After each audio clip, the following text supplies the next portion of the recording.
On a empêché Sea Shepherd de patrouiller parce que, justement, vous touchez les intérêts directs. Sea Shepherd touche les intérêts directs de ces lobbies. Une fois, on a repéré par satellite un bateau espagnol. On me l'a signalé. Donc, bien sûr, j'active tout le réseau. Et puis le lendemain, on me dit, ah non, non, non, c'était une erreur, il n'était pas dans la zone de pêche. Mais en réalité, il était bien dans la zone de pêche. Mais quand un colonel se dit, surveille la ressource, quand le général lui dit, arrête de surveiller, il arrête de surveiller. C'est ça le vrai problème de la surveillance. Et je l'ai dénoncé à l'autorité, je continuerai à le dénoncer.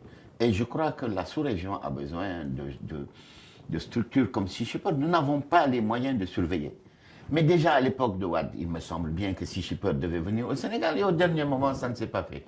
Nous, on est allé un peu plus loin, mais on nous a barré la route. Et je crois que la solution, c'est de monter une sorte d'association sous-régionale qui, elle, existe comme Sea Shepherd et est une filiale de Sea Shepherd, de sorte à ce qu'elle puisse protéger la ressource.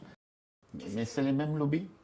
C'est les mêmes lobbies. Vous savez, le Sénégal, quand même, dans la sous-région ouest africaine, est une démocratie qui est en train de se construire, est un pays qui est important, majeur. Donc, je pense que ce sont les mêmes intérêts et les mêmes lobbies sénégalais qui rayonnent dans la sous-région et qui empêchent Sea Shepherd d'activer aussi bien au Cap-Vert qu'en Guinée. Vous allez voir, si vous allez dans la sous-région, ce seront les mêmes lobbies sénégalais qui seront dans tous ces pays-là, parce que justement, ils ont une mainmise sur cette mafia du thon, et ils ont une mainmise sur l'autorité supérieure à cause de leur mécanisme de lobby. Il ne faut pas oublier quand même que tous ces pays sont très pauvres, et donc les autorités, j'accuse personne parce que je ne veux pas me retrouver au tribunal, mais il y a beaucoup de corruption dans nos pays.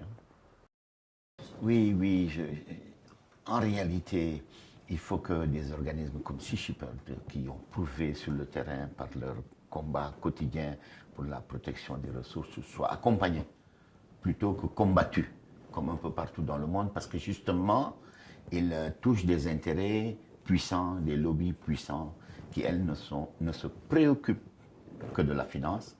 Et il faut aussi que de plus en plus les gens prennent conscience que notre ressource, la planète, est menacée. On le dit, on l'a répété, tout le monde le dit, on va droit au mur et on ne fait pas grand-chose. Donc, je crois qu'il faut que cette prise de conscience soit plus grande encore et que des gens, au niveau individuel, prennent conscience que le changement passera par nous, par notre comportement, par nos gestes et par nos décisions.